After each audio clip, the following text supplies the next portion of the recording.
Hello everyone. In this video lecture, we will be talking about the mechanism of action of insulin secretagogues class of anti-diabetic drugs.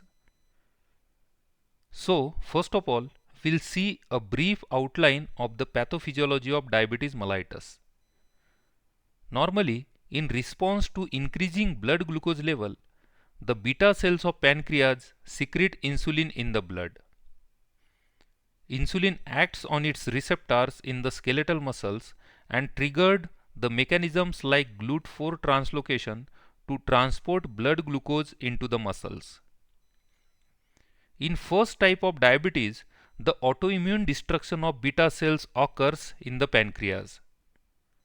The reduction in beta cell mass causes deficiency of insulin in the blood. Lack of insulin in turn increases the blood glucose level called as hyperglycemia, and the condition is called as type 1 diabetes. Since type 1 diabetes is associated with lack of insulin in the body, insulin therapy is given via subcutaneous route to control the blood glucose level. In another type of diabetes, which is most common, the beta cell mass is normal and functional. That means there is no deficiency of insulin in the body. However, genetic issues or in most of the cases factors like mental stress, hyperlipidemia, overweight or obesity causes the desensitization of insulin receptors.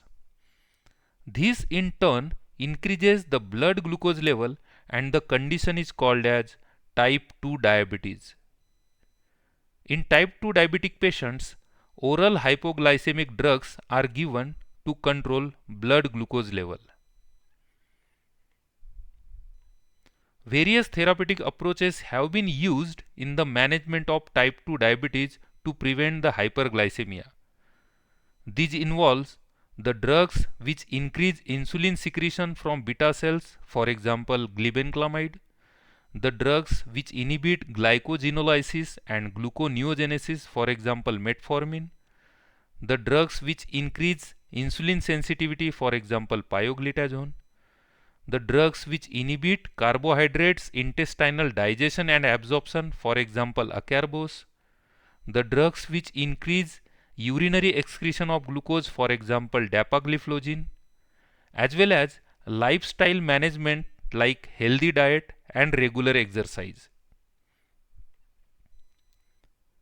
So as discussed in the previous slide, one of the approaches in anti-diabetic therapy is to increase insulin secretion from the pancreas.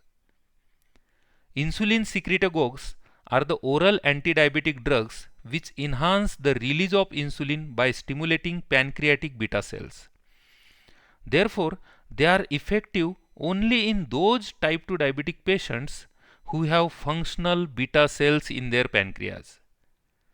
The examples of insulin secretagogues include ATP sensitive potassium ion channel inhibitors such as sulfonylureas like glibenclamide and meglitinides like repaglinide. Then GLP-1 receptor agonists like exenatide and DPP-4 enzyme inhibitors like sitagliptin. So now we will be going to discuss the mechanism of action of insulin secretagogues. Obviously, the site of action of these drugs is pancreatic beta cell. After consumption of food, the starch and disaccharides like sucrose, maltose and lactose are digested into monosaccharides like glucose as well as fructose and galactose, which are then absorbed from intestine to the bloodstream. This glucose stimulates insulin release from the pancreas. The pancreatic beta cells cause uptake of blood glucose through GLUT2, that is glucose transporter 2. In beta cell, the glucose undergoes glycolysis to form pyruvate and then acetyl coenzyme A. The acetyl coenzyme A then entered in TCA cycle in the mitochondria. The TCA cycle produces reducing equivalents like NADH and FADH. The electrons from NADH and FADH2 are then transferred to the protein complexes in the electron transport chain, which ultimately results in the production of ATP molecules. The increase in the ATP molecules level causes the inhibition of ATP sensitive potassium ion channels in the beta cell membrane. The closure of the channels decreases potassium ions outflow, which results in the depolarization of beta cell. This consequently opens voltage gated calcium ion channels in the beta cell membrane and triggers influx of calcium ions. The elevated calcium ion in beta cell induces the exocytosis of insulin containing secretory granules into the blood.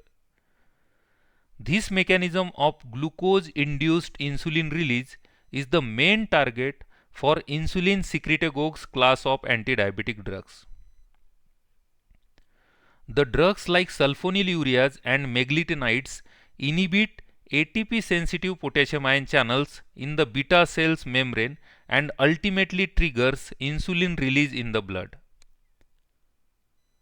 There is also another mechanism that increases insulin release. After meal, when chyme enters from stomach to the small intestine, the intestinal L cells secretes gut hormone or incretin like GLP-1 in the blood within minutes to stimulate the anticipatory insulin release from beta cells.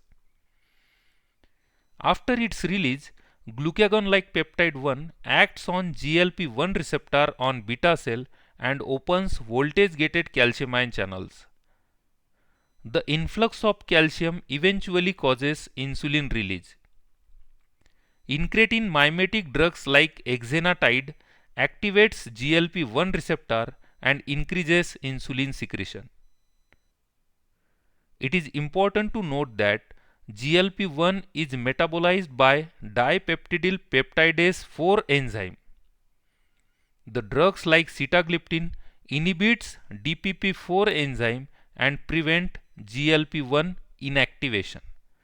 This in turn increases GLP-1 level and stimulates insulin secretion.